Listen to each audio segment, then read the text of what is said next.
back to the Ant-Man channel on this beautiful Monday, the 7th of January 2013. I'm on WND Politics here I'm on an article here by Jerome R. Corsi. If you're wondering why I read from WND so much, is because it's my favorite. I'm a Christian, so I like to hear the news from a Christian perspective. Jerome R. Corsi, a Harvard PhD, is a WND senior staff reporter. He has authored many books, including #1 New York Times bestsellers, The Obama Nation and Unfit for Command. Corsi's latest book is Where's the Real Birth Certificate? Here Come the Greeks, How Obama Won, Behavioral Science, Smart Technology, and a Personal Touch.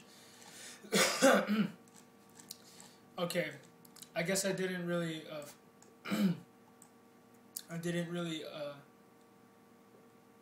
screen this before I started reading it.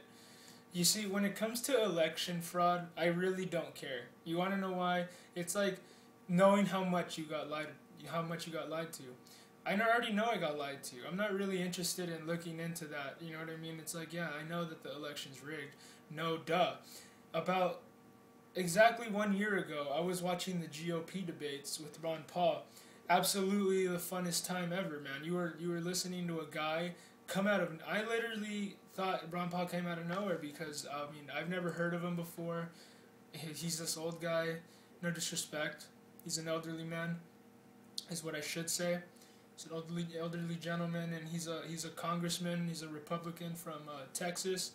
He is super constitutional, super pro-liberty, man. And it's just everything that comes out of his mouth is just gold. So it's like, when you're listening to I don't even want to cuss, but poop grain. I'll say poop grain for I don't want to be too explicit here. Plus, I don't want to grieve the Holy Spirit. I'm trying to work on my potty mouth. You know, I don't want to confess that I have one, but I'm working on it. I'm working on things that I need to have work on.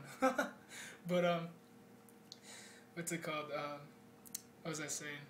Oh yeah, when you're watching the GOP debates from last year, you noticed, you know, like Mr. Fake Grin, Mr. I'm Always Grinning as Rick Santorum, or you know, you have Mitt Romney, Mr. Looks politically correct. You know he's rich. It's kind of like sketchy, but you're gonna listen to him anyway just to see what he says.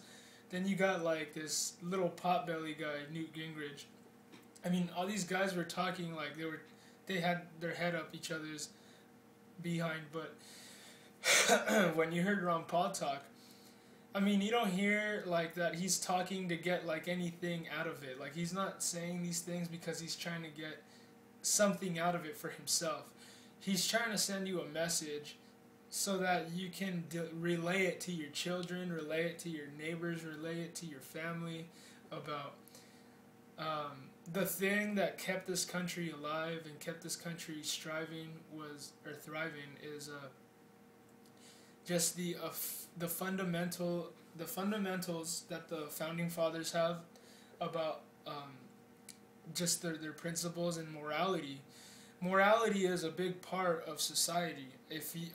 I saw a lot of charts of how far morality has dropped in the last couple of years, and it'll make your head spin. If you saw those charts, it would really make you go cross-eyed, because it's proof. It's physical proof that when you have no morality in society, it degenerates. It starts to crumble. It starts to fall apart. Everything, all of its infrastructures, all of its, whatever is functioning within society starts to disintegrate utterly because of the lack of... See, when you have no morality, there's no brotherhood. And a perfect example of that is that you have this gangster culture where nobody trusts each other. Nobody wants to be friends. It's kind of stupid, like when you hang out with a bunch of gangsters, they act like, like they're cool and all that, but, they, at the same time, they let you know that they're sketchy and that they don't trust you. It's like a mixed relationship of, like, I don't trust you, but I'm hanging out with you for some reason, kind of garbage. This is why I don't hang out with people. I'm not going to grace your presence, or I didn't say that right. I'm not gonna come and hang out with you, and I'm not gonna bring my good graces into your little deceptive whatever, I can't even really explain because I don't function that way. I never was that way, but I used to just blindly have friends that didn't really appreciate anything, and they don't really try to like learn from example what I'm trying to show them.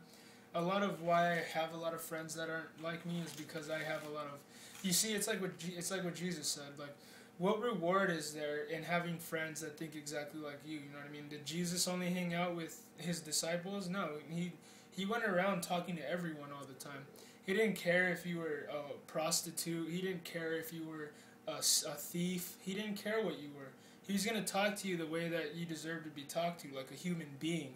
We all have our flaws. Just because one of us has a flaw different than the other, it's a man-made thing for us to pyramid what sin is. Sin is all the same in the eyes of the Lord. But in our eyes, we try to categorize it like murder is worse than adultery, or this is worse than that. It's all the same. It is all the same, and you shouldn't try to judge because it's not your job. And to think about all the things you have to consider to be good at judging something is you have to be kind of pretentious to think that you can accurately judge someone, thinking that you've experienced so much in your life, thinking you know so much to just break down somebody's entire persona and character, whatever. But I don't know. There's just it's kind of weird. I didn't even go into any news. I just went off into what fraud and why do I care about fraud? You know what I mean? Like, I'd rather be looking into the certificate stuff, but.